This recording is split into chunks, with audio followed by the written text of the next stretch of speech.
Qızarmaqlı biskvit üçün 4 yumurta, 200 qram pesoğu çalırıq. O arada biz unumuzu əriyirik. Burada qabartma, vanil, mak, quru ərzaqları qarışdırırıq, qoyuruq bir kənara. Bu şəkildə 50 qram makımız var, 230 qram unumuz var, qabartmamız, vanilimiz, 1 çay qaşığı.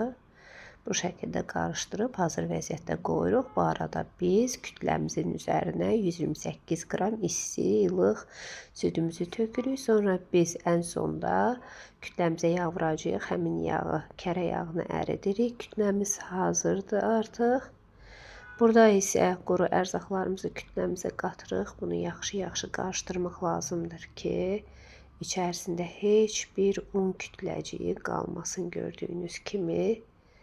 Bu arada mən qabı qoymuşam artıq isinməyə. Bu çox vacib detaldır. Ən sonda yağı vururuq. Bu şəkildə qarışdırırıq.